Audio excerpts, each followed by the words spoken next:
Kenapa ya kok kita kadang-kadang malam itu resah, siang itu gundah? Karena dosa-dosa kita belum berikan permintaan maaf kita kepada Allah. Sehingga akhirnya ketika kita bersinggungan masalah dengan pemilik alam semesta dan kehidupan kita, itu yang membuat kita tidak nyaman pada kehidupan. Itulah kenapa Nabi setiap waktu tidak pernah kurang 100 kali beristighfar kepada Allah. Supaya menenangkan hati. Bismillahirrahmanirrahim. Assalamualaikum warahmatullahi wabarakatuh. Innalhamdulillah wassalatu wassalamu ala rasulillah wa ala alihi wa sahbihi wa man tabi'ahum bi ihsan ila yaumil qiyamah. Keluarga besar Masjid Al-Falah yang semoga Allah senantiasa kuatkan di dalam keikhlasan, kesabaran, di dalam menata dan memberikan manajemen terbaik kepada rumahnya Allah. Semoga Masjid Al-Falah bukan hanya sekedar menjadi tempat ibadah, tapi semoga Masjid Al-Falah menjadi rahilah, mampu menyelesaikan setiap persoalan-persoalan yang dihadapi oleh umat. Hari ini kita tidak menutup mata bahwasanya persoalan yang dihadapi oleh umat dan masyarakat itu semakin mengkhawatirkan. Anak-anak terkena kecanduan dengan game online, orang tua terkena dengan judi online, dan orang yang lebih tua lagi terkena dengan pinjaman online. Dan itu sebagaimana monster yang menyeramkan, yang menjadikan banyak orang mengalami frustasi dan depresi. Kita berharap semoga dakwah tidak lagi mempertontonkan permusuhan, pertikaian terus-menerus, mencari musuh di antara orang yang beriman, tapi semoga ke depannya para dai, para mubalik, para ustadz, dan para masjid yang ada senantiasa memahami tentang problematika nyata yang dihadapi oleh umat. Sehingga kita mengharapkan bahwasanya agama tidak hanya menjadi asumsi, menjadi konsumsi kita untuk beribadah, tapi kita paham bahwasanya agama dan sunnah semoga bisa menjadi solusi atas masalah yang dihadapi oleh umat.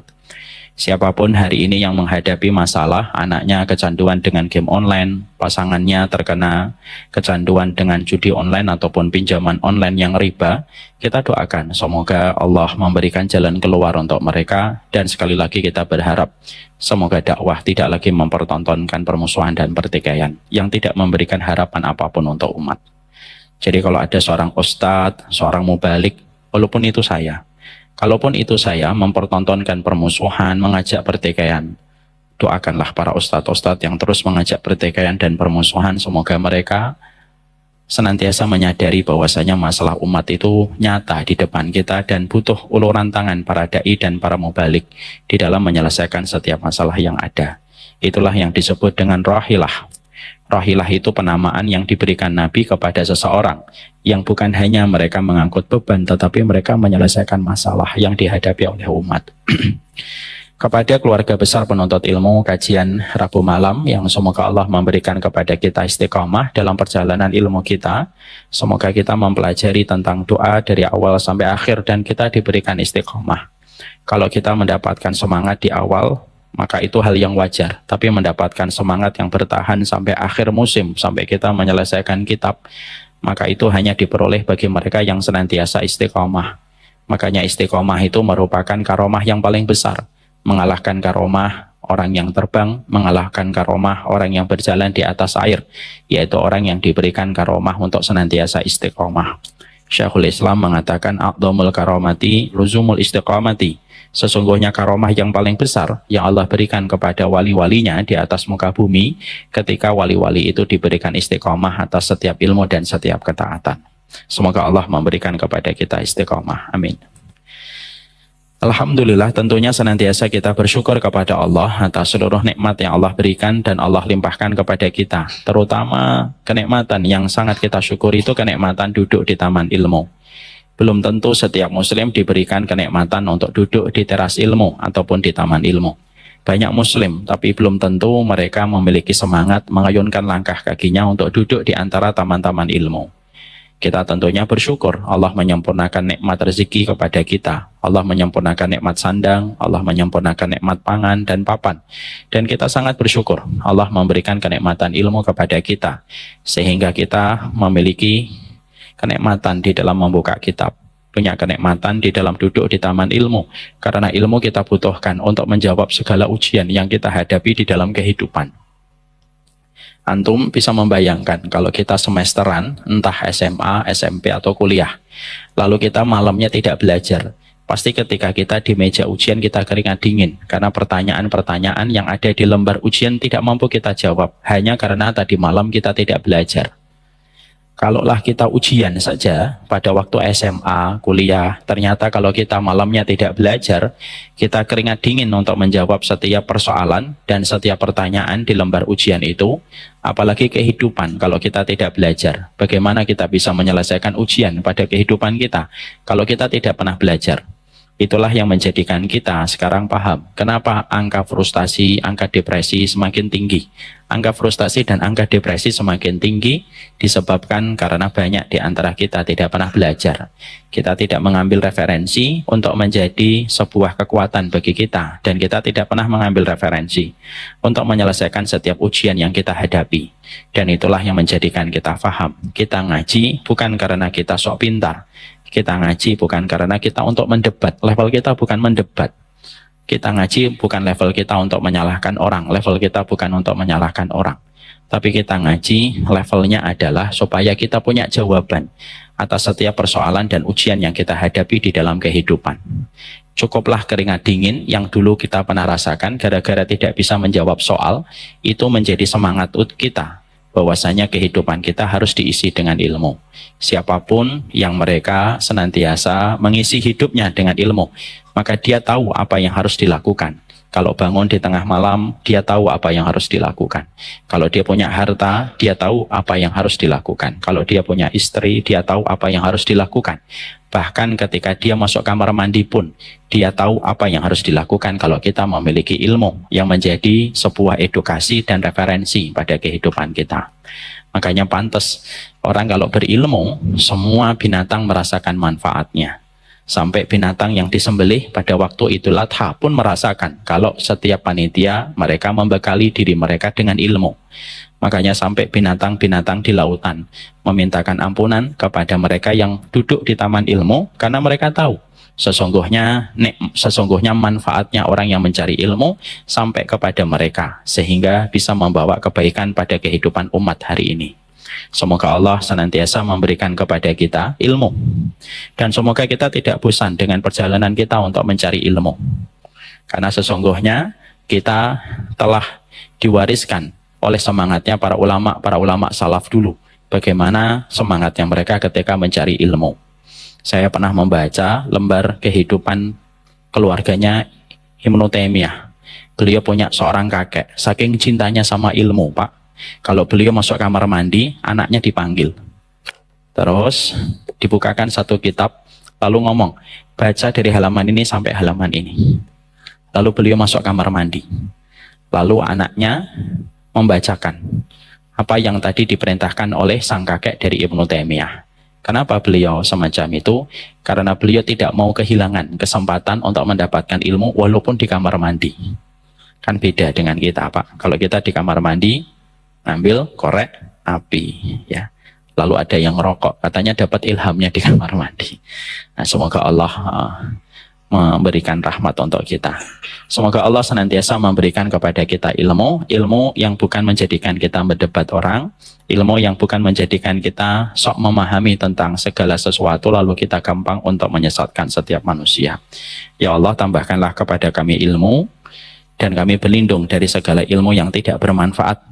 Dan kami berlindung kalau ilmu yang kami pelajari, sunnah yang kami kaji, tauhid yang kami dalami, menjadikan kami hanya menambah musuh di antara orang yang beriman. Semoga kita dihindarkan dari kondisi yang menyedihkan semacam itu. Amin, insyaAllah. Kita akan membuka dan membedah pada kesempatan hari ini, melanjutkan kajian kita surat Fatir ayat yang ke-34. Doanya adalah Rabbana laghafurun syakur. Mari kita lafadzkan 3 kali. Semoga kita paham doanya, lalu kita pelajari maknanya. Rabbana laghafurun syakur. Rabbana laghafurun syakur. Sekali lagi, Rabbana laghafurun syakur. Ini merupakan sebuah doa yang termaktub di dalam surat Fatir ayat yang ke-34. Dan sebenarnya doa yang baru saja kita baca merupakan closing dari doa yang agak panjang yang diucapkan oleh penduduk surga ketika penduduk surga merasakan kenikmatan, kebahagiaan secara maksimal ketika di dalam surga itu tidak lagi ada kesedihan.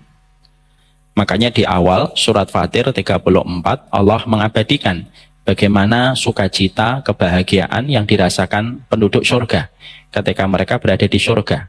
Bukan bersyukur mendapatkan rumah, bukan bersyukur ketika mereka bertemu dengan bidadari, bukan bersyukur ketika khamr yang dulu diharamkan sekarang menjadi halal ketika di surga, bukan itu. Tapi mereka berteriak, bersukacita ketika mereka mengatakan di dalam doa yang Allah abadikan. Wa qalul hamdulillahilladzi adhaba 'annal hazan. Segala puji bagi Allah yang telah menghilangkan semua kesedihan-kesedihan yang ada pada hati kami. Rabbana laghafurun syakur. Inna Rabbana laghafurun syakur. Sesungguhnya Rabb kami adalah Maha Pengampun lagi Maha Mensyukuri. Kita kemarin sudah membahas tentang pembahasan doa dari para penghuni surga. Kalau tidak salah 3 pekan yang lalu sebelum saya berangkat dalam safar. Sekarang kita mulai membahas tentang laghafurun syakur. Maka sesungguhnya ketika kita memahami doa ini merupakan doa yang diucapkan oleh para penghuni surga ketika mereka menikmati bahagia dan sukacita maksimal dalam kehidupan mereka ketika tidak ada lagi kesedihan. Karena memang kesedihan itu merupakan satu mata uang yang pasti kita jumpai pada kehidupan. Bapak kalau tambah beriman ujiannya banyak dan terkadang kita sedih. Sedih itu bukan aib. Kapan sedih itu aib? Ketika kesedihan itu mendominasi kita dan menghilangkan kesyukuran kita dan menghilangkan semangat kita di dalam taat dan ridho kepada takdir Allah. Itu baru aib. Tapi sesungguhnya orang beriman sedih, ketika terkadang mendapati ujian. Makanya Rasulullah bersedih ketika beliau kehilangan Khadijah dan kehilangan Abu Thalib. 2 orang yang menjadi pilar yang membackup Rasulullah untuk menghadapi gempuran permusuhan dari orang-orang Quraisy di kota Mekah. Saya jadi teringat Pak, perjalanan kami kemarin ke Uzbekistan. Banyak di antara kita tidak mengetahui bahwasanya Imam Bukhari, salah satu ulama besar, yang tentunya kita paham beliau merupakan imam dari para ulama hadis dunia, itu adalah Imam Bukhari. Kita mengenal Imam Bukhari itu, Masya Allah, tingkat keilmuannya, tingkat hafalannya yang luar biasa. Dan bagaimana kesungguhan beliau sampai beliau memiliki sebuah karya abadi, monumental. Kitab yang paling sahih setelah Al-Quran, yaitu adalah kitab Sahih Bukhari. Tapi sedikit dari kita yang tahu bahwasanya seorang Imam Bukhari itu memiliki ujian berat, Pak.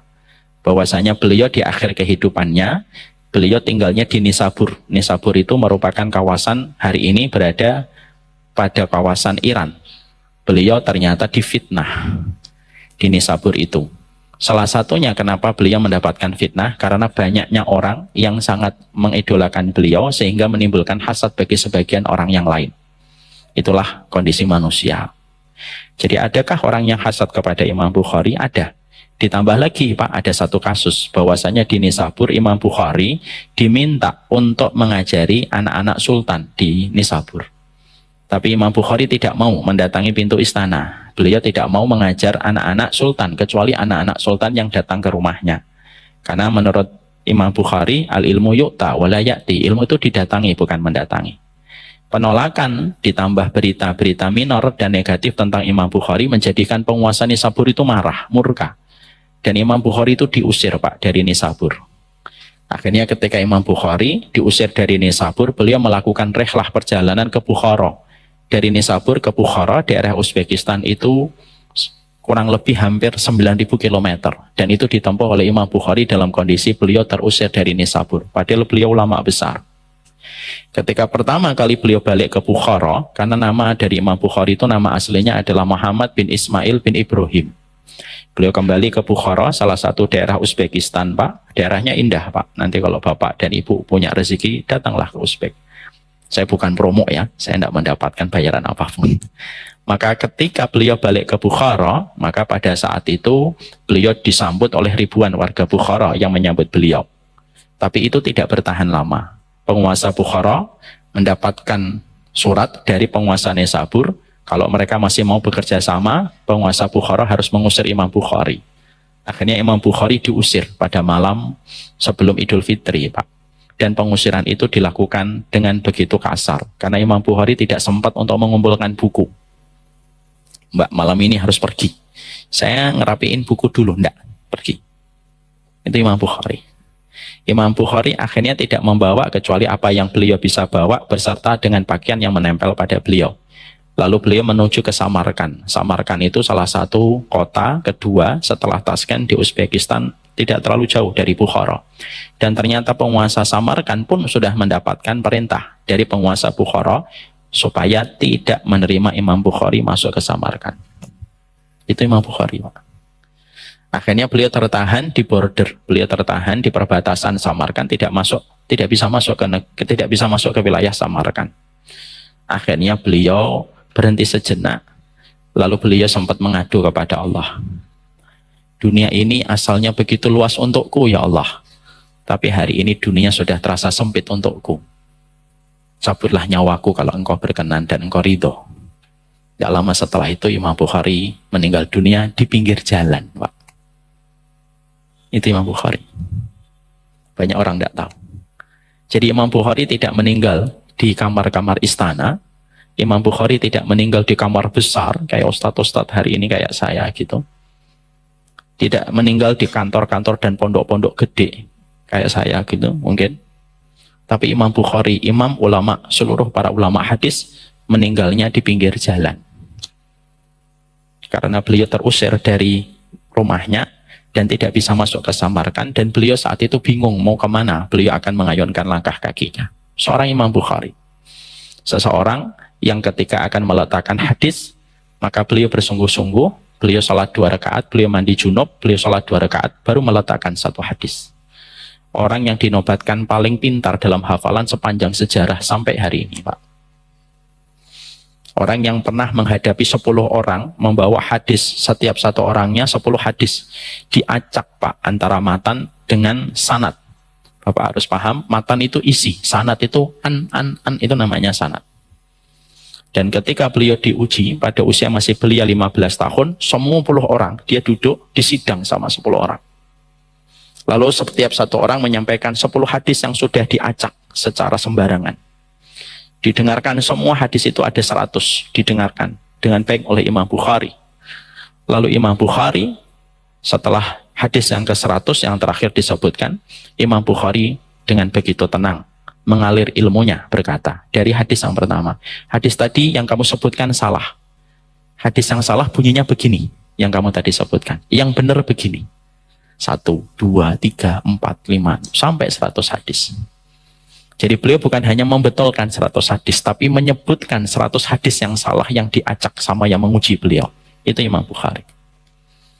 Dan Bapak tahu apa selain dari kesedihan yang kita rasakan dari kesedihan Imam Bukhari rahimahullahu ta'ala, kita juga belajar apa tirakat, apa mujahadah seorang bapak dan ibunya Imam Bukhari sampai memiliki anak secemerlang Imam Bukhari yang namanya abadi di dalam lesan para penuntut ilmu bahkan ratusan tahun setelah beliau meninggal dunia. Mari kita bedah, Pak, di dalam biografi dan manaqibnya Imam Bukhari. Maka sesungguhnya Imam Bukhari itu akhirnya menjadi ulama besar karena 2 tirakat, tirakat bapaknya dan tirakat ibunya.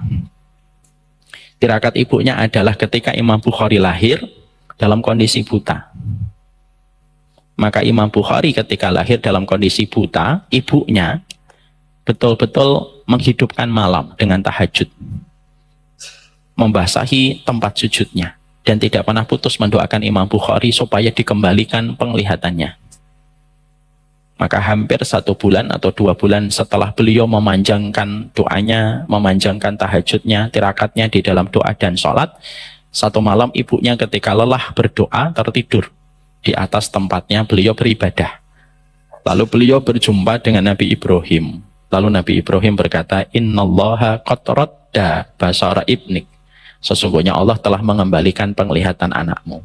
Bangun ibunya dan mendapati Imam Bukhari kecil sudah mulai ada tanda-tanda melihat. Dan tanda melihatnya Imam Bukhari itu berangsur-angsur. Sampai akhirnya sempurna penglihatan Imam Bukhari. Tirakatnya seorang ibu. Makanya kita, Pak, sebagai seorang laki-laki, kalau kita tahu doa istri kita 3 kali lebih mustajab daripada doa kita sebagai bapak untuk anak-anak kita, kasih tahu sama istri kita. doamu 3 kali lebih mustajab daripada doaku. Berdoalah yang sering kepada anak-anak kita. Karena aku kalau berdoa, kalah 3 kali set daripada doamu. Kamu boleh marah kepadaku, kamu boleh kecewa sama aku, tapi kamu tidak boleh menghentikan doamu untuk anak. Dan laki-laki yang baik adalah laki-laki yang terus mengingatkan istrinya untuk mendoakan anak-anaknya. Karena apa? Doanya wanita itu luar biasa didengarkan oleh Allah daripada doanya seorang bapak. Dan kita tidak usah protes. Kok gitu sih Ustadz? Tidak usah. La yus'alu amma yaf'alu wa hum yus'alun. Allah tidak pernah ditanya, kita yang ditanya sama Allah. Tirakat yang kedua, tirakat bapaknya, namanya Ismail bin Ibrahim. Ismail bin Ibrahim ini seorang penuntut ilmu, Pak. Beliau sakit dan beliau meninggal dunia. Pada saat ketika sebelum beliau meninggal dunia, Ismail bin Ibrahim ini ngomong, dipanggil itu istrinya, dan berkata kepada istrinya, aku tinggalkan kitab di perpustakaan untuk anak kita. Ya, saudaranya Bukhari satu, Pak, namanya Ahmad bin Ismail bin Ibrahim. Imam Bukhari, Muhammad bin Ismail bin Ibrahim. Aku tinggalkan perpustakaan untuk 2 anak kita. Dan aku tinggalkan dinar dan dirham yang aku simpan di sini. Dan aku pastikan tidak ada dinar dan tidak ada dirham. Tidak ada satupun dinar dan dirham yang aku tinggalkan untuk menghidupi 2 anakku dan memberikan pendidikan terbaik untuk anakku yang aku campurkan dengan haram dan syubhat. Aku pastikan dinar dan dirhamnya bersih untuk kedua anak kita. Masya Allah, Pak.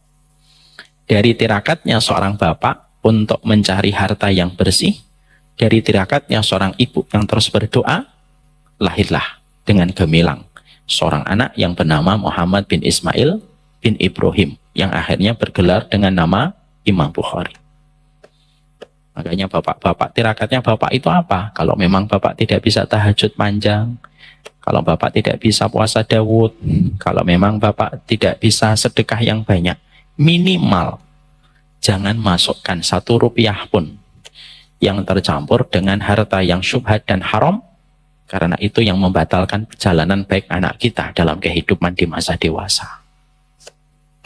Tirakatnya ibu apa? Banyaklah berdoa. Kalaupun siklus bulanan, teruslah berdoa. Bapak harus mengingatkan terus. Dan disitulah kita mendapati tentang kisahnya Imam Bukhari. Jadi Imam Bukhari pun mendapatkan kesedihan, Pak. Diusir, Pak. Tingkat keilmuan Imam Bukhari dituduh menyimpang. Apa yang beliau pelajari itu setingkat Imam Bukhari. Makanya kalau bapak tiba-tiba mendapatkan ada orang yang tidak suka sama bapak, ya wajar. Wong Imam Bukhari akhlaknya baik, mulia adabnya, kedalaman ilmunya diakui dan dinobatkan menjadi orang yang paling encer hafalannya di dalam tubuh kaum muslimin, itu pun dituduh dengan penyimpangan. Apalagi cuma kita. Jadi kalau kita akhirnya sedih, ya sedih itu normal. Karena Imam Bukhari juga sedih, Pak. Dunia yang terasa lapang selama ini terasa sempit untukku mulai hari ini. Cabutlah nyawaku kalau engkau ridho ya Allah. Dan didengarkan doanya oleh Allah Subhanahu wa Ta'ala. Bapak berani berdoa dengan doa itu? Silakan. Karena sesungguhnya itulah doanya Imam Bukhari. Sekarang mari kita kembali. Bahwasanya disitulah kita paham perkara yang paling disenangi oleh penduduk surga itu adalah hilangnya kesedihan, Pak. Berarti ujian kita dalam hidup itu yang menjumpai kesedihan. Ustadz, kenapa teriakan penduduk surga ketika mereka bersuka cita dan berbahagia, mereka mengatakan Alhamdulillahilladzi adhaba annal hazan. Kenapa kok itu? Kenapa mereka tidak berteriak, ya Allah, akhirnya bidadari datang? Kenapa tidak mengatakan, ya Allah, ternyata mobil Mercedes tidak ada apa-apanya dengan apa yang aku peroleh hari ini? Kenapa kok yang disebutkan bukan bidadari, bukan rumah, bukan istana, bukan makanan? Tapi justru yang disebutkan itu sesuatu yang sifatnya itu maknawi, Pak. Ya Allah, segala puji bagi Engkau yang sedihnya kami itu tidak tersisa sama sekali. Saya tidak bisa membayangkan perasaan yang sedang dirasakan penduduk surga ketika mengucapkan ini. Para ulama lalu mengatakan, kenapa ucapannya penduduk surga Alhamdulillahilladzi adhaba annal hazan? Kenapa kok itu? Bukan bidadarinya yang disebut. Kenapa bukan tempat yang indah yang disebut? Karena keindahan tempat, keindahan bidadari, kelezatan makanan itu tidak sebanding dengan kenikmatan ketika hati kita sudah tidak lagi sedih. Itu kenikmatannya. Makanya yang disebutkan itu yang puncak, bukan yang bawah.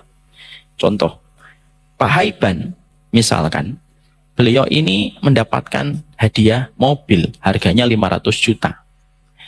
Di samping mobil, beliau juga mendapatkan hadiah, misalkan handphone, yang include di dalam mobil harganya 5 juta. Plus mendapatkan sepatu yang harganya 1 juta. Ada 3 hadiahnya. Mobil 500 juta, yang kedua handphone 5 juta, yang ketiga sepatu harga 1 juta. Pulang beliau ketemu sama istrinya, Umu Nino. Kira-kira Pak Haiban cerita tentang sepatunya, atau cerita tentang handphonenya, atau cerita tentang mobilnya? Mobil. Nggak usah ditanya, Pak Haiban pasti sudah bisa kita tebak.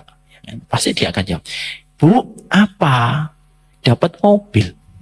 Nggak mungkin dia akan mengatakan, Bu, aku dapat apa? Sepatu 1 juta, handphone 5 juta. Enggak, pasti yang disebut mobil dulu. Itulah yang kita pahami. Kenapa kok ucapan penduduk surga itu Alhamdulillahilladzi adhaba 'annal hazan. Karena nikmatnya surga itu yang paling puncak, salah satunya adalah setelah ketemu Allah, bertetangga dengan para nabi, hilangnya kesedihan di dalam hati. Ya, jadi nanti kalau bapak sedih, ibu-ibu kasih tahu, udah Pak, nggak apa-apa sedih, nanti di surga hilangnya. Gitu. Istri kita sedih, hibur, nanti insya Allah di surga hilang. Karena itulah yang dihibur oleh Allah ketika kita membaca surat Fatir 34. Indahnya hidup itu kalau beriman kepada hari akhir. Ada harapan besar yang kita miliki pada perjalanan hidup kita. Setelah kita mengetahui tentang doa ini, mari kita fokus kepada Rabbana Laghafurun Syakur. Di sini ada sebuah pembahasan dulu. Kenapa disebutkan Ghafur baru setelahnya Syakur? Kenapa bukan Syakur setelahnya Ghafur? Ya kan? Itu ternyata ada penjelasannya dan penjabarannya. Tapi sebelum kita masuk ke penjelasan itu, kita harus bisa membedakan mana itu artinya Ghafur dan mana itu artinya Ghaffar. Allah sering menyebut kata Ghafur, Allah juga menyebut dirinya dengan kata Ghaffar.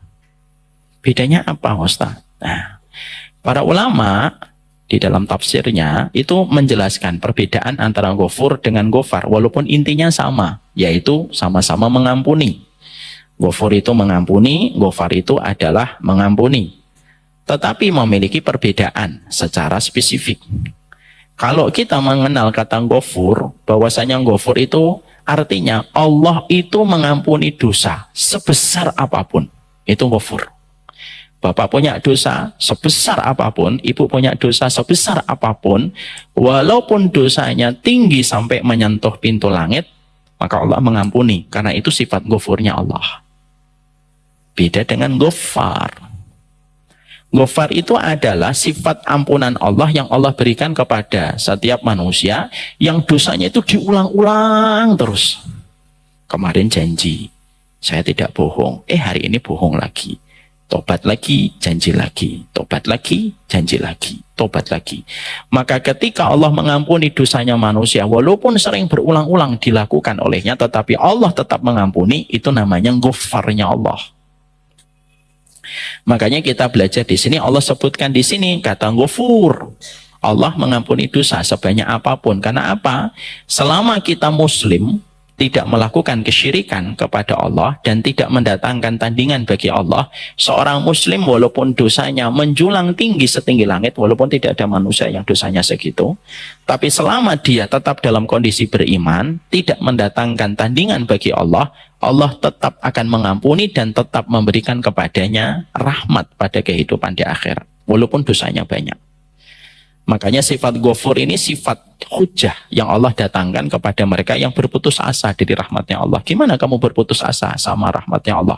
Sifat Ghafurnya Allah itu lebih besar daripada dosa yang dilakukan manusia. Ustaz, ada pelaku dosa, banyak dosanya, tetap diampuni, selama satu syarat. Dia dalam kondisi muslim dan tidak berbuat kesyirikan di dalam mendatangkan tandingan bagi Allah. Maka seluruh dosanya tetap akan diampuni oleh Allah. Walaupun terkadang harus ditebus dulu dengan masuk neraka untuk menebus dosa yang telah dia lakukan. Tapi pada saatnya Allah tentukan, Allah akan masukkan dia ke dalam surga. Ya. Makanya ini yang menjadikan kita harus paham, Pak. Makanya maaf ya, Orang yang akidahnya benar, dia tidak berbuat syirik. Walaupun dosanya banyak, itu lebih baik daripada orang yang akidahnya rusak. Misalkan dia berbuat syirik ataupun dia tidak beriman sama Allah, Rasul dan hari akhir, walaupun dosanya dikit. Saya ulang kembali. Orang yang akidahnya benar Pak, artinya tidak berbuat syirik, dia tidak murtad, dia tidak kafir, dia beriman kepada Allah walaupun dosanya banyak. Itu jauh lebih baik daripada orang yang akidahnya rusak ketika dia mungkin musyrik, ketika dia mungkin kafir, tidak beriman kepada Allah dan Rasulnya walaupun dosanya dikit. Karena maaf, ada nggak orang kafir yang tidak beriman dosanya dikit? Ada Pak, dan banyak. Mungkin mereka ketika diajak minum khamr nggak mau, diajak zina nggak mau, diajak membunuh nggak mau. Orangnya itu basicnya baik, tapi dia berbuat syirik sama Allah. Dia tidak mau memeluk agama Allah. Walaupun dosanya dikit dibandingkan orang muslim yang misalkan dosanya banyak, tapi ini lebih buruk daripada orang muslim dosanya banyak, tapi dia tetap muslim. Karena apa? Kesyirikan itu menghalangi seseorang untuk diampuni dosa-dosanya oleh Allah. Lain asyrakta la yahbatanna amaluka wa la takunanna minal khasirin. Kalau kamu berbuat syirik, Allah akan menghapuskan seluruh amal kebaikanmu dan kamu pasti akan menjadi orang yang merugi. Ini bukan berarti nanti memberi pembenaran kepada sebagian orang untuk melakukan dosa loh Pak. Kok kamu dosa? Iya. Lebih baik jadi muslim banyak dosa daripada kafir tapi sedikit dosa. Tidak begitu. Tapi ini menunjukkan kepada kita bahwasanya syahadat itu kalimat yang betul-betul luar biasa di sisi Allah. Sehingga karena Allah memiliki sifat ghafur, sifat ghafurnya Allah itulah yang menjadikan manusia sebanyak apapun dosanya mereka kepada Allah, selama mereka masih memiliki keimanan pada hatinya, maka sesungguhnya mereka itu nanti akan mendapatkan rahmatnya Allah. Dan itu menjadikan kita senantiasa tidak boleh berputus asa untuk hidup di antara harapan yang kita berikan kepada Allah yang Maha Pemaaf dan Maha Pengampun. Makanya di dalam sebuah riwayat kita menjumpai ya, ada sebuah riwayat bagaimana kita mendapati keterangan tentang sebuah bitokoh Pak. Bitokoh itu kartu Pak. Bagaimana ketika Rasulullah mengatakan yusahu birajulin min ummati yaumal qiyamati ala rusuil khalaik fayunsyaru lahu tis'atun wa tis'una sijjilan. Ada di antara umatku, kata Rasulullah, yang nanti terpilih di antara kebanyakan orang pada saat itu. Lalu orang itu dihadapkan kepada Allah Pak. Ada 99 kartu yang akan Allah hisab dari dirinya. 99 kartu. Orang itu berdiri di hadapan Allah, kata Nabi Muhammad. 99 kartu itu dibentangkan oleh Allah, setiap satu kartu jret, satu lagu jret. Setiap satu kartu itu, kata Rasulullah, dosanya itu sepanjang mata memandang. Setiap satu kartu ketika dibuka oleh Allah, setiap satu kartu itu dosanya sepanjang mata orang memandang. Jret. Semuanya kelihatan dosanya. Itu baru satu kartu. Buka lagi yang kedua, buka lagi yang ketiga, buka yang keempat, sampai 99 kartu. Semuanya full dengan kemaksiatan. Lalu Allah menghisapnya dan terjadi sebuah dialog antara Allah dengan beliau, dengan orang ini. Lalu Allah menyampaikan kepada laki-laki itu, hal tungkiru min hada syai'an? Kamu mengingkari nggak catatan dosamu yang 99 kartu sepanjang mata memandang ini? Ada nggak yang kamu ingkari? Tidak ada ya Allah. Ada di antara malaikat yang mencatat amalku 99 catatan dosamu sepanjang mata memandang ini, ada nggak malaikatku yang mendolimi kamu? Orang itu berkata kembali, tidak ada ya Allah. Tidak ada ya Allah. Lalu Allah kemudian menyampaikan kepadanya, ada nggak di antara yang kamu lakukan yang ditambahkan dari dosa-dosa yang kamu kerjakan? Tidak ada. Ada nggak di antara kebaikanmu yang tidak dicatat? Nggak ada ya Allah. Lemes Pak. Sebagaimana ketika ada seorang terdakwa di depan penyidik, semua alibi yang dimiliki oleh tersangka dibantah sama penyidik. Kan lemes. Ya lemes. Ada yang kamu ingkari? Tidak ada. Malaikat pencatat amal keburukanmu ada yang mendolimi kamu? Tidak ada ya Allah. Lalu Allah mengeluarkan satu kartu. Di situ ada tulisan La ilaha illallah. Satu kartu itu. Lalu orang itu berkata, Rabbi ma hadhil bitaqah ma hadhis sijilat. Ya Allah, apa artinya satu kartu ini dibandingkan 99 kartu dosa dan kemaksiatan yang aku telah kerjakan? Apa artinya satu kartu? Ma hadhihi bitaqah. Kartu itu tuh apa ya Allah? Maka sesungguhnya Allah mengatakan, innaka la tudlam. Kamu tidak akan didolimi. Diletakkanlah kartu la ilaha illallah di satu timbangan, lalu 99 kartu di timbangan yang satunya, maka kartu la ilaha illallah ini lebih berat daripada 99 kartu dosa dan kemaksiatan yang Allah perlihatkan kepadanya. Kartu la ilaha illallah itulah yang menjadikan beliau mendapatkan rahmatnya Allah. Itulah sifat ghafurnya Allah. Makanya janganlah kita ketika melihat pelaku dosa meyakini bahwasanya dia pasti masuk neraka dan kekal. Belum tentu. Bisa jadi dia bertobat besok, Allah terima tobatnya. Dan belum tentu kita istiqomah dalam taat sampai hari ketika kita menutup mata. Apa yang menjadikan kita sombong? Makanya kenapa kita mendapati bahwasanya kalau ada orang yang melakukan dosa, jangan dicela, jangan dihujat. Karena bisa jadi kamu akan diuji dengan dosa yang sama dan bisa jadi kamu pun belum tentu selamat sebagaimana orang yang kamu cela. Tidak selamat dari dosa itu. Lihat betapa perlindungan Allah dengan sifat ghafurnya. Allah masih melindungi hak-haknya pendosa. Bahkan pendosa pun kalau sudah meninggal dunia pun kita tidak boleh menghujat. Orang nih dosa. Misal peminum khamr mati overdosis. Kubur dia di dalam kuburan. Itu pun tidak boleh lagi kita hujat. Kenapa? Kata Rasulullah. Karena dia telah mempertanggungjawabkan apa yang telah dilakukan kepada Allah. Lihat, sifat ghafurnya Allah itu sampai memberikan perlindungan kepada para pendosa sekalipun. Bahkan kalaupun Bapak melihat pendosa, melihat dosanya, Bapak disuruh diam, saya disuruh diam. Tidak boleh menceritakan aib dosanya kepada orang lain. Itu sifat ghafurnya Allah, Pak. Jadi kalau orang sampai pada kehidupan di dunia kok tidak bisa merasakan sifat ghafurnya Allah, lalu menjadikan dia tidak memohon ampunan kepada Allah, itu kan berarti betul-betul dia sudah dibelit dan sudah dicekik oleh setan sampai akhirnya dia tidak sama sekali yakin kepada ampunan Allah. Ya. Makanya orang yang melakukan dosa lalu merasa takut dengan dosa yang dia perbuat, itu jauh lebih baik daripada orang yang melakukan ibadah, lalu dia sombong pada ibadah yang telah dia lakukan dan dia kerjakan. Sifat ghafurnya Allah. Dan Allah menciptakan kita itu karena Allah itu ingin melihat siapa di antara kita yang bertobat, Pak. Kalau Allah mencari makhluk yang tidak pernah melakukan dosa dan tidak pernah melakukan maksiat, ngapain Allah menciptakan manusia?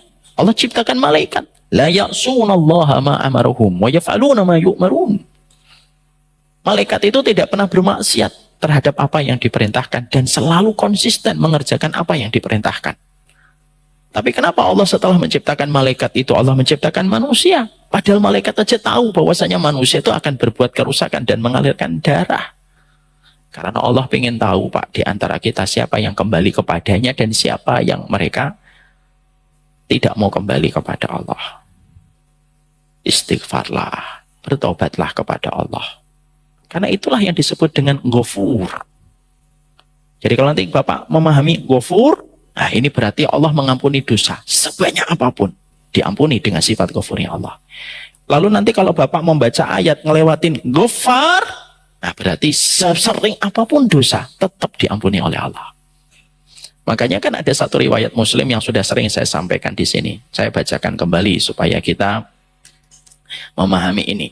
Dalam satu riwayat Muslim diterangkan oleh Rasulullah, adnaba abdun dzamban. Faqala Allahumma ighfir li dzambi. Faqala tabaraka wa ta'ala adnaba abdi dzamban. Fa'alima annahu lahu rabban yaghfirud dzunub wa ya'khudhu bidzambi. Summa ada fa'adnab. Ada seorang hamba, kata Rasulullah, ada seorang hamba, dia melakukan maksiat. Lalu dia bertobat. Maka sesungguhnya ketika dia bertobat, dia mengucapkan, Allahumma firli, ampuni saya ya Allah. Allah lalu berfirman, Pak, jadi kalau Bapak ada dosa, misalkan satu dosa, Lalu setelah itu Bapak Allahumma firli. Allah itu berfirman di atas arsy-Nya. Apa yang dikatakan oleh Allah? Adnaba abdi dzamban fa'alima anna lahu rabban yaghfirud dzunub. Hambaku itu melakukan dosa. Dan dia tahu dia punya Rabb yang senantiasa mengampuni dosa. Aku ampuni dosanya dia. Setelah itu kata Rasulullah, adnaba dzamban akhar. Loh, setelah diampuni sama Allah, dia dosa lagi Pak, dengan dosa yang sama, ngulang lagi. Lalu dia mengatakan kembali, Allahumma fitli, ampuni saya ya Allah, dosa lagi. Lalu Allah menyampaikan bahwasanya adnaba abdi dzamban fa'alima annahu lahu rabban yaghfirud dzamba. Dia dosa lagi. Tapi dia tahu dia punya Rabb yang mengampuni dosa. Aku ampuni lagi dosanya. 2 kali Pak. Rasulullah lalu melanjutkan hadisnya.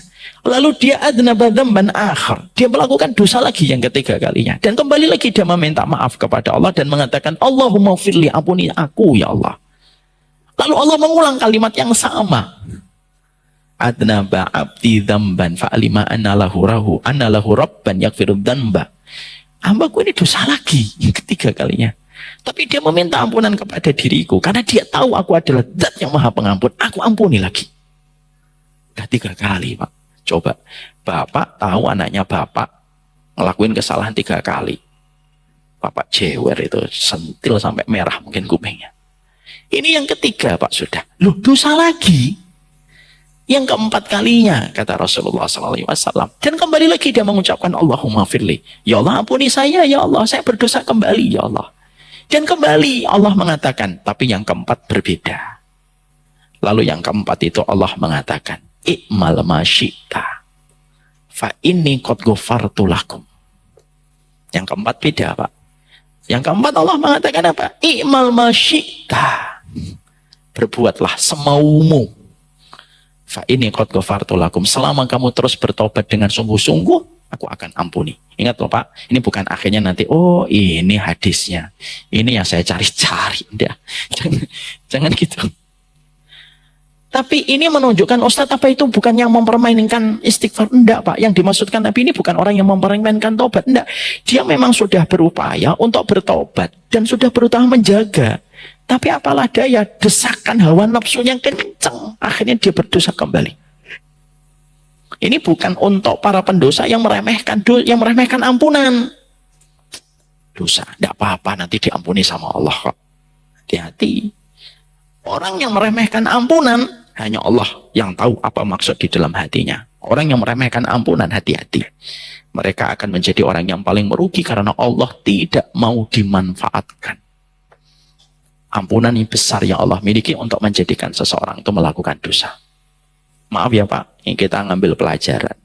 Ada orang yang terkadang melakukan dosa itu karena mereka itu meremehkan ampunan. Ya zina, insya Allah Allah maha pengampun. Nah ini bahaya. Minum khamr enggak apa-apa deh, Allah kan maha pengampun. Allah senang sama orang yang bertobat. Gimana Allah nggak senang? Bagaimana saya bisa bertobat kalau saya nggak dosa? Dosa dia. Iya kalau umurnya panjang Pak. Kalau pas lagi minum mati, kelar hidupnya. Tapi disitulah kita akhirnya mendapati bahwasanya itulah sifat ghafarnya Allah. Ada sifat ghafurnya Allah, ada sifat ghafarnya Allah pada kehidupan manusia. Sehingga ketika kita mengetahui tentang sifat ghafurnya Allah dan sifat ghafarnya Allah seketika, itu yang menjadikan kita berada pada 2 kesempurnaan sifat ampunan Allah. Sehingga sebanyak apapun dosa Bapak dan Ibu, sebanyak apapun dosa saya, dan sesering apa kita mengulang-ulang dosanya, tapi selama kita betul-betul bersungguh-sungguh di dalam bertaubat, Allah tetap ampuni dosa kita. Makanya kalau kita meminta ampunan itu jangan ditangguhkan dan jangan ditakhirkan. Kalau bisa sebelum malam tidur, kita tuh di dalam hati sembari ini, ya Allah ampuni dosa-dosaku hari ini. Baru tidur. Supaya bersih Pak lembarannya. Karena kemaksiatan itulah yang akan mengakhirkan kita untuk mendapatkan rahmat dan akan menjadikan kita mendapatkan berbagai macam kesulitan kita di dalam kehidupan kita. Makanya Imam Ibnu Qayyim itu memberikan wasiat. Ini juga teguran untuk saya. Kadang-kadang masih suka lupa. Imam Ibnu Qayyim itu berkata, sebelum tidur, ampuni dosanya orang, mintalah maaf sama Allah. Karena yang menjadikan kita tidak nyaman hidup di dunia itu ya karena dosa kita. Ketika kita salah sama Allah dan kita belum meminta maaf sama Allah. Saya pernah memberikan sebuah contoh. Kapan saya memasuki Masjid Al-Falah dalam kondisi tidak nyaman, Pak? Kalau saya punya salah sama Pak Haiban, pasti saya nggak nyaman masuk ke Masjid Al-Falah. Kalau saya masuk, saya lihat Pak Haiban di sebelah mana ya? Oh, dia sebelah kanan. Saya ngambil sebelah kiri. Pak Haiban di shop mana ya? Shop 2. Saya ngambil shop 5. Pak Haiban ketika habis dikir langsung pulang atau enggak? Oh, dia nggak langsung pulang. Saya langsung pulang. Kenapa kok saya tidak nyaman di Al-Falah? Karena saya punya salah sama Pak Haiban. Akhirnya tidak nyaman saya datang ke masjid ini, walaupun masjid ini megah, dingin, ya, suasananya enak, tetap nggak nyaman, sempit Masjid Al-Falah bagi saya. Kenapa? Karena saya salah sama Pak Haiban. Ditambah lagi Pak Haiban itu ketua yayasan. Siapa? Mohon maaf Pak. Ya kan akhirnya nggak nyaman saya. Kapan saya akan nyaman kembali ketika masuk Masjid Al-Falah? Simple kok. Datang Pak Haiban, minta maaf ya Pak Haiban. Kemarin tuh saya nggak belikan bakso itu karena uang saya mepet. Kiri saya lagi mati. Saya tidak bisa belikan. Oh, enggak apa-apa, dipeluk kita. Tenang. Setelah itu kita Masjid Al-Falah tenang. Bahkan bersandingan dengan Pak Haiban pun tenang. Kenapa? Karena Pak Haiban sudah memaafkan kita. Sama. Kenapa ya kok kita kadang-kadang malam itu resah, siang itu gundah? Karena dosa-dosa kita belum berikan permintaan maaf kita kepada Allah. Sehingga akhirnya ketika kita bersinggungan masalah dengan pemilik alam semesta dan kehidupan kita, itu yang membuat kita tidak nyaman pada kehidupan. Itulah kenapa Nabi setiap waktu tidak pernah kurang 100 kali beristighfar kepada Allah. Supaya menenangkan hati. Makanya istighfarnya para salaf, istighfarnya para sahabat itu, mereka senantiasa melazimi istighfar itu. Dan mereka tahu betul, istighfar itu untuk menjadikan tenang kembali hati kita dan suasana jiwa kita. Jadi di situ kita paham ya, ada sifat Ghafur, ada sifat Ghaffar. Kenapa di sini Ghafur yang disebut Ustadz? Karena Ghafur ini mengampuni semua dosa sebanyak apapun, karena sesungguhnya tidak ada orang yang masuk surga kecuali dosanya diampuni oleh Allah. Paham bedanya Ghafur dengan Ghaffar? Paham. Jadi setelah kita memahami bahwasanya ada perbedaan dari kata Ghafur dan kata Ghaffar yang sudah kita bedah secara ilmu, ini memberikan efek kepada hati kita di dalam kita menjalani kehidupan. Terkadang kita melakukan dosa yang sama, berulang-ulang dosa itu kita lakukan dan kita kerjakan, maka janganlah kita putus harapan untuk terus kita memohon ampunan kepada Allah. Ketika Allah itu mensifati pada sifat dan namanya yang sempurna dengan sifat Ghaffar. Sebanyak apapun dosa yang pernah kita lakukan, setebal apapun dosa yang pernah kita kerjakan, jangan kita pernah putus harapan kita untuk diampuni dan mendapatkan rahmat dari sisinya Allah Subhanahu wa Ta'ala. Allah bersama dengan prasangka hambanya. Ketika kita senantiasa menata hati kita bahwasanya kita mendapatkan ampunan di sisi Allah, maka sesungguhnya Allah akan memberikan kepada kita sesuai dengan prasangka yang kita berikan kepada Allah Subhanahu wa Ta'ala. Ini yang menjadikan kita harus senantiasa kita hadirkan pada kehidupan hati kita. Makanya saya mencoba untuk mencari lafaz-lafaz istighfar yang senantiasa dilazimi oleh para sahabat dan pernah disampaikan oleh Nabi secara langsung. Memang ucapan kita meminta ampunan kepada Allah itu beragam. Kita bisa mengucapkan sayyidul istighfar, Allahumma anta rabbi la ilaha illa anta khalaqtani wa ana abduka wa ana alahtika wa wa'tika mastata'tu abu'uluka bi nikmatika alayya wa abu'u bi dzambi faghfirli fa innahu la yaghfiru dzunuba illa anta. Itu sayyidul istighfar. Kita juga bisa mengucapkan astagfirullah ataupun mengucapkan astagfirullahaladzim. Atau kita bisa memakai sebuah lafaz yang dicontohkan oleh Rasulullah ketika beliau pernah ditanya oleh seorang sahabat, bagaimana kami ketika ingin untuk meminta ampunan kepada Allah. Maka Nabi mengajarkan kepada sahabat ini dalam satu riwayat yang sahih, dalam riwayat Bukhari, sebuah doa yang indah. Mari kita lafadzkan bareng-bareng. Allahumma inni dolamtu nafsi dulman kasiran wala yakfiru dhunuba illa anta faghfirli maghfiratan min indik warhamni innaka antal ghafurur rahim. Sudah hafal doanya? Tidak. Nanti saya ingatkan pekan depan kita coba tuliskan di board supaya nanti bisa kita tuliskan. Maka ini termasuk salah satu di antara lafaz istighfar yang diajarkan langsung oleh Nabi. Allahumma inni dolamtu nafsi dulman katsiran wa la yaghfiru dzunuba illa anta.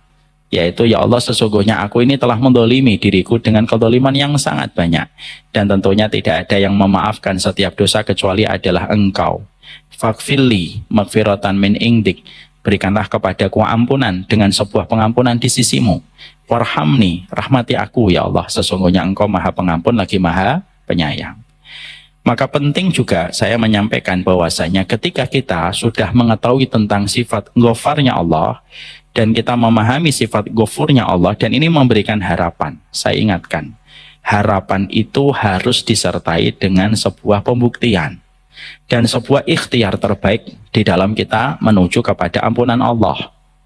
Karena ada orang-orang yang mereka tertipu dengan angan-angan mereka untuk diterima ampunannya oleh Allah, padahal dia tidak melakukan apapun untuk menuju kepada ampunan Allah. Banyak muslim yang mereka beranggapan begini, tidak apa-apalah nanti saya berbuat dosa yang banyak, selama saya muslim kan saya nanti tetap diampuni oleh Allah. Ini termasuk salah satu prasangka yang dibenci oleh Allah. Dan prasangka-prasangka yang semacam ini, prasangka diampuni oleh Allah untuk meringankan dan menggampangkan dia melakukan dosa, termasuk prasangka yang sudah Allah sampaikan di dalam surat Fussilat ayat yang ke-23. Allah menyampaikan, wadzalikum dhannukum alladzi dhanantum bi rabbikum ardakum fa asbahtum minal khasirin. Allah menyampaikan, demikian itu kamu berprasangka dengan prasangka kepada Rabbmu. Artinya ada manusia yang dia berprasangka Allah itu maha pengampun, lalu akhirnya sifat ampunan Allah itu dijadikan tameng, dijadikan pembenaran untuk terus melakukan dosa. Akhirnya Allah menyampaikan, wadzalikum dhannukum alladzi dhanantum bi rabbikum. Itulah prasangkamu dulu. Allah menyampaikan kata-kata ini pada surat Fussilat 23 kepada penduduk neraka. Jadi ada penduduk neraka yang Allah menyampaikan, itu loh prasangkamu dulu kepada Rabbmu yang menjadikan kalian itu binasa gara-gara prasangka itu. Dan jadilah kalian itu sebagai orang yang merugi. Artinya sifat ghafurnya Allah, sifat ghafarnya Allah kita tanam pada hati kita, tapi jangan sekali-kali kita merasa nyaman untuk melakukan dosa walaupun kita sudah mengetahui sifat ghafurnya Allah dan ghafarnya Allah. Makanya begini Pak, tempatkanlah antara khauf dengan roja pada tempatnya masing-masing. Tahu artinya khauf? Khauf itu artinya takut. Roja artinya berharap. Berharap itu salah satunya berharap diampuni oleh Allah. Tempatkanlah khauf dan roja itu pada tempatnya. Kalau bapak, ibu sedang tergoda dengan pesona maksiat, tergoda dengan dosa, jangan memakai sifat rojaknya Allah. Tapi ingatlah sifat azabnya Allah. Itu namanya khauf, Pak. Bapak, misalkan ada laki-laki, Pak, di depannya ada perempuan menggoda dia melakukan zina. Lalu yang dia ingat, kajian Rabu ini, Pak, sifat ghafur dan ghafarnya Allah. Jadi, Pak, zina. Karena dia salah menempatkan. Kalau kita, saya, Pak Haiban, Bapak, Ibu, sedang ada dosa menggoda kita, yang dipakai jangan dibayangkan sifat ghafurnya Allah. Yang kita harus ingat, syadidul iqabnya Allah. Paham di sini? Wah, Allah maha keras adabnya, pedih siksanya. Sehingga rasa takut itu berdiri di bulu kodok kita, supaya kita menjaga jarak dari dosa itu. Karena kita ingat dosa itu. Ketika kita menghadapi Allah, mensifati dirinya dengan syadidul iqab, syadidul adab. Bapak bisa bayangkan, pernah saya sampaikan di sini. Kalau Allah saja yang tidak pernah merasakan sakit sedikit pun, sampai Allah menegaskan bahwasanya siksaannya itu keras, dan yang mengatakan keras itu zat yang maha keras. Sekeras apa itu adabnya Allah? Kalau yang mengatakan keras Umar Mita, jangan percaya Pak, karena Umar Mita tidak pernah bertinju. Kalau yang mengatakan keras Pak Haiban, apalagi Pak Haiban, umurnya sudah 60 tahun. Tapi kalau yang mengatakan keras itu Habib Nurmagomedov, nah Bapak mulai percaya. Karena yang mengatakan itu orang yang terbiasa pukulan fisik. Kalau yang mengatakan keras itu Allah yang maha keras, berarti Allah tidak main-main terhadap siksanya. Makanya ketika seseorang digoda dengan dosa, jangan mengingat sifat ghafurnya Allah. Yang kita ingat sifat syadidul adabnya Allah. Itu kata Syekh Utsaimin. Supaya apa? Dosa dengan ketakutan. Takut itu bisa memadamkan dosa sebagaimana air memadamkan api. Ya. Tapi kalau sudah dosa, artinya sudah ditantang gitu. Kesodok juga akhirnya melakukan dosa. Kalau sudah dosa, jangan lagi pakai syadidul adab. Pakailah sifat ghafurnya Allah. Ini kalau dipakai di tempat yang tepat menghasilkan hasil yang berbeda. Jangan dibalik. Mau dosa, ingat ampunan Allah. Mau maksiat, ingat sifat Allah, ghafurnya Allah. Pasti dosa. Akhirnya apa? Kita nanti khawatir. Manusia akan terkena surat Fussilat 23 ketika Allah menyampaikan wadalikum dhannukum bi rabbikum. Itulah karena prasangka kamu yang salah terhadap Rabbmu. Ya. Maka itulah yang menjadikan kita harus tahu kapan meletakkan khauf, kapan meletakkan takut. Ketika kita di tempat safar sendirian, jangan membayangkan sifat ampunan Allah, bayangkanlah sifat takutnya kita kepada azab. Karena apa, Pak? Meninggalkan dosa itu lebih utama daripada melakukan ketaatan, kata para ulama Ahlussunnah.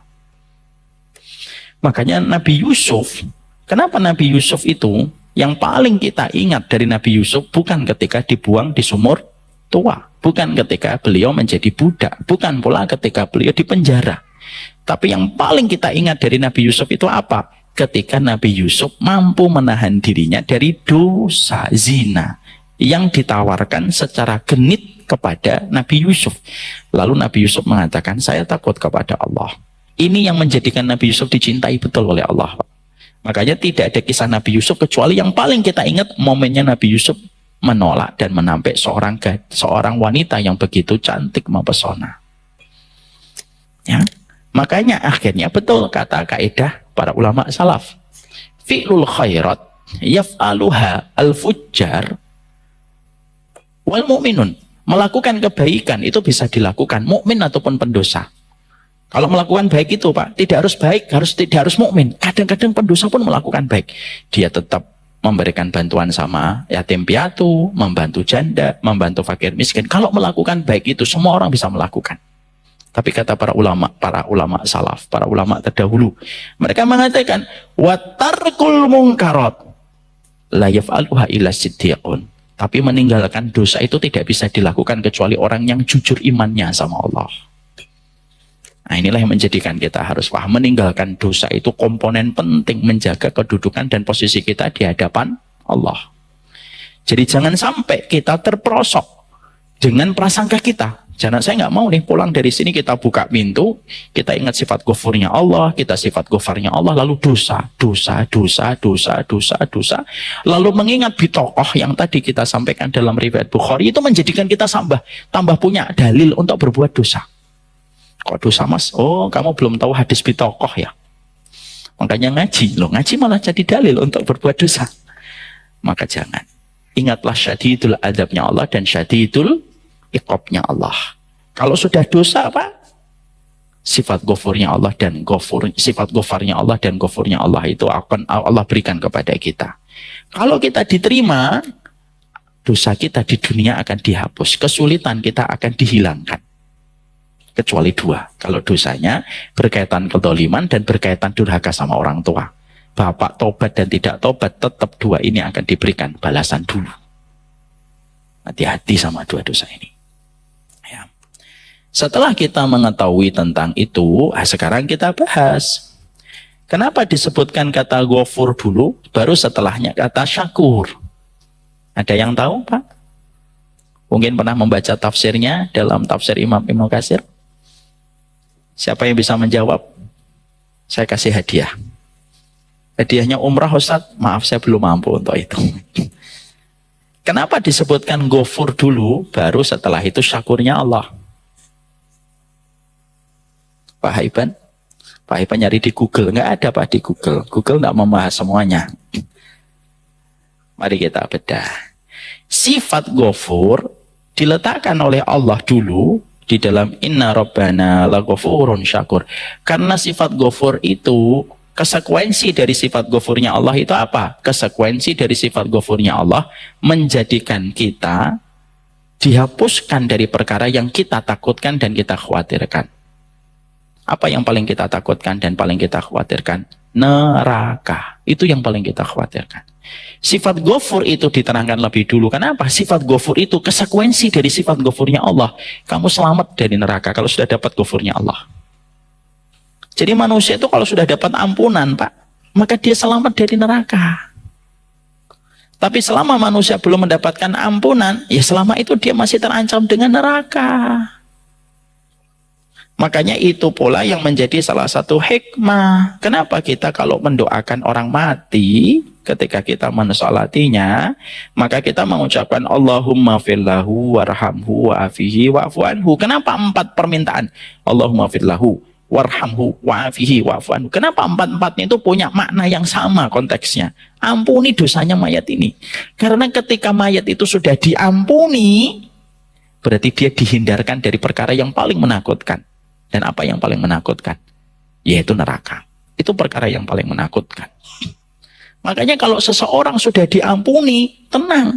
Plong dia, Pak, kalau sudah diampuni. Di dunianya tenang, di akhiratnya pun tenang.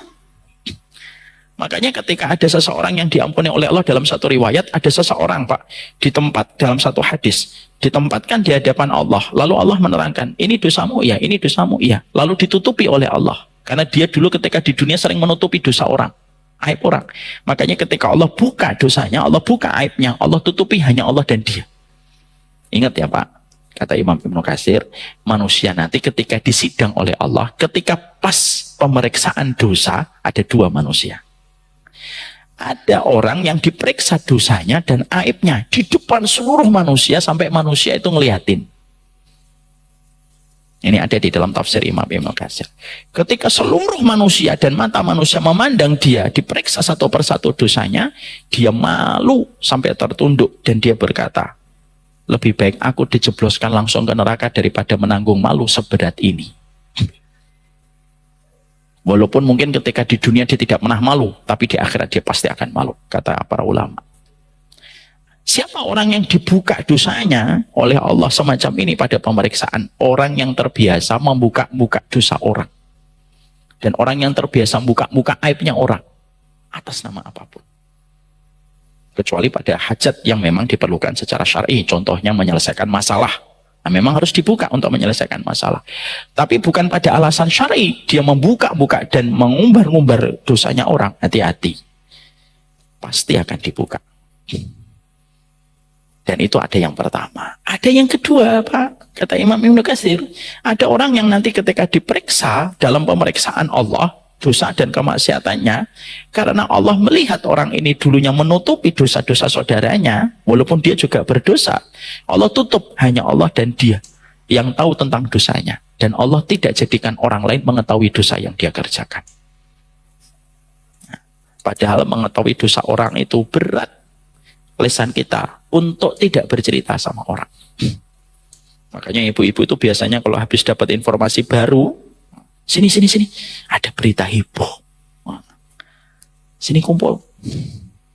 Makanya akhirnya Pak, maaf ya, mengetahui dosa orang itu berat.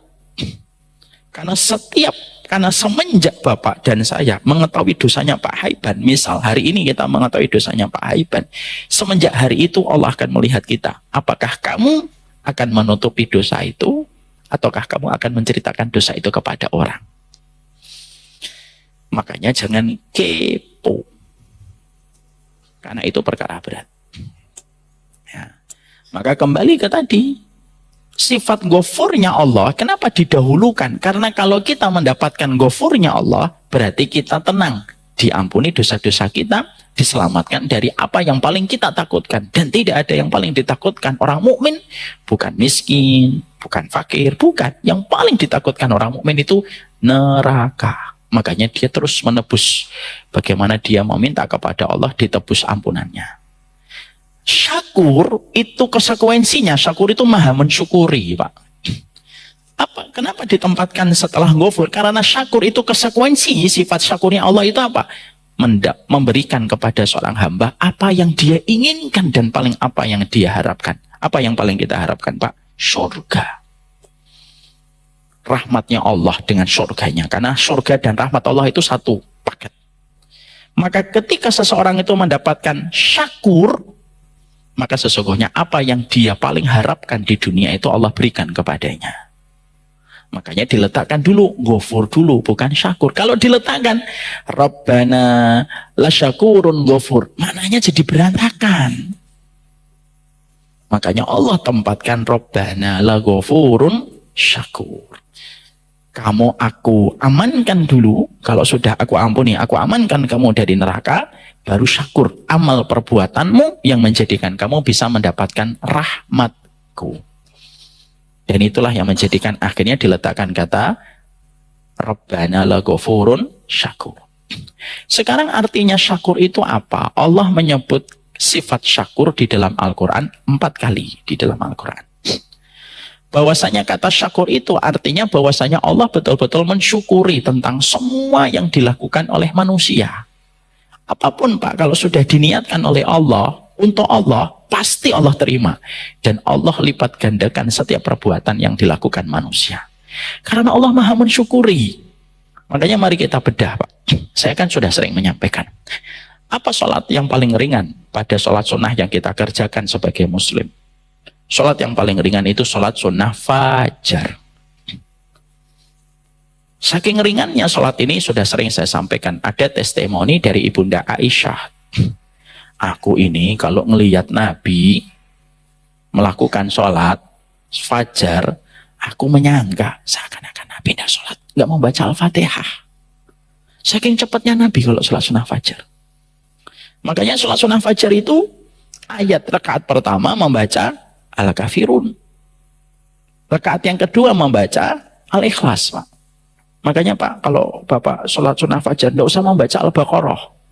Pertama Bapak tidak hafal, ya. Yang kedua Nabi nggak pernah baca Al-Baqarah. Sholat yang paling ringan itu sholat sunnah fajar. Di total Pak, kalau saya biasanya 3 menit.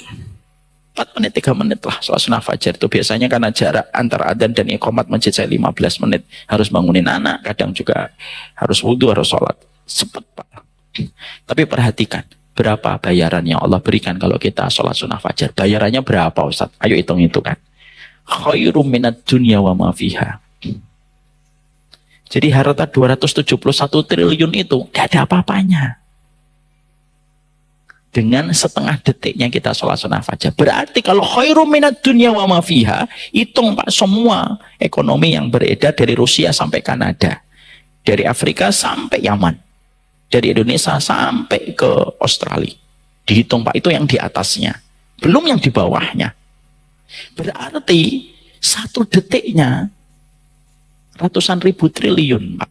1 detiknya. Kenapa kok sedemikian gede Ustaz? Karena Allah syakur. Maka tidak ada satu amalan kalau sudah dilakukan karena Allah pasti diapresiasi oleh Allah. Kita Pak kalau beramal untuk manusia, manusia itu menetapkan standar apresiasinya itu tinggi Pak. Nggak usah manusia, nggak usah ini Pak. Contoh yang paling gampang, Bapak pergi ke perempatan jalan. Kan biasanya ada polisi, ada namanya polisi cepek. Namanya juga cepek. Coba Bapak berani ngasih 100 cepekan kepada polisi di perempatan jalan. Mungkin Bapak dibaret kali mobilnya. Dia mungkin marah. Ya Allah kasih cepek. Mungkin dibuang. Tukang parkir saja dikasih 500 saja dalam beberapa kasus yang pernah saya lihat di YouTube. Dibuang Pak uang 500. Karena mereka nganggap uang 500 sekarang itu bisa beli apa. Itu manusia Pak. Kita Pak kalau saya dikasih bakwan gitu ya. Nggak usah bakwan lah. Dikasih kurma. Dipotong separuh. Ini Ustaz ke rumah separuh gitu. Ya Allah ngasih kurma. Kita pasti ngomong, lebih baik nggak usah ngasih daripada ngasih kayak gitu. Pasti gitu omongannya kita. Tapi itu tidak berlaku sama Allah. Sampai Allah menitipkan pesan lewat lisan Rasulullah, ittaqun nar walau bisyakin min tamr. Takutlah kamu kepada neraka walaupun dengan kurma separuh yang terpotong yang kamu infakkan. Jadi kalau misalkan ada orang masuk masjid, di situ ada kantong kas gitu, dimasukkan itu sudah pelan-pelan gitu. Ternyata jarak antara permukaan sama bawahnya kan tinggi, Pak.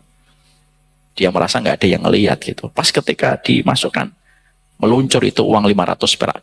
Dong, dong, dong, dong, dong. Orang pada ngeliatin 500 atau 1000 ini. Itu dibagi kita, 500 itu gimana balesnya 500 gitu. Tapi dia di hadapan Allah dengan sifat syakurnya Allah itu tidak ada kata 500 diapresiasi. Makanya orang mukmin itu kalau betul-betul mengenal Allah itu tidak mungkin depresi dia. Kenapa? Uang 500mu pun akan diapresiasi oleh Allah. Kenapa? Menunjukkan Allah itu maha berterima kasih. Sehingga ketika kita mengetahui sifat syakurnya Allah itu apa konsekuensi yang kita harus rasakan pada kehidupan. Jangan beramal untuk manusia, karena standar manusia untuk mengapresiasi amalmu itu terkadang terlalu tinggi. Tapi beramallah kita karena Allah selalu mengapresiasi setiap amalmu, walaupun hanya uang 500 perak. Itu akan terus diganti oleh Allah. Makanya, wa may ya'mal mithqala dzarratin, fa may ya'mal mithqala dzarratin khairan yarah. Sehingga akhirnya apa? Supaya antara si miskin dan si kaya itu tetap punya harapan sama Allah. Coba kalau Allah tidak memiliki sifat asyakur, Pak. Dan Allah tidak menerangkan di dalam surat Al-Zalzalah itu, فَمَنْ يَعْمَلْ مِثْقَالَ ذَرَّةٍ خَيْرًا يَرَهُ. Apa yang terjadi, Pak? Orang-orang miskin, depresi. Karena setiap dia berbuat amal, amalnya itu harus dihitung dari volumenya, baru diterima. Tapi karena Allah menyampaikan, فَمَنْ يَعْمَلْ مِثْقَالَ ذَرَّةٍ خَيْرًا يَرَهُ. Dan itu konsekuensi dari sifat syakurnya Allah. Miskin dan kaya punya kesempatan yang sama di hadapan Allah. Bisa jadi 1000 perak dari orang miskin itu lebih baik daripada 1 juta bagi orang kaya, ketika kekayaannya itu sampai miliaran, tapi 1 jutanya itu lebih kecil dibandingkan orang miskin ketika nyumbang hanya 10.000. Kenapa? Karena dia pendapatannya cuma 300.000 per bulan. Syakurnya Allah itu menenangkan hati kita, Pak. Makanya akhirnya dengan sifat syakurnya Allah ketika Bapak tahu gitu, nanti turun duluan, lalu Bapak nata beberapa sandal dengan niatan supaya ketika orang nanti nyari sandalnya tidak kesusahan, Bapak balik sandal-sandal itu, maka kita tenang, karena itu pun diterima sama Allah walaupun cuma nata sandal. Saya tidak bisa nyumbang ke Al-Falah, saya tidak bisa nyumbang lift untuk Al-Falah. Yang bisa saya lakukan cuma membantu merapikan sandal, itu pun diterima sama Allah.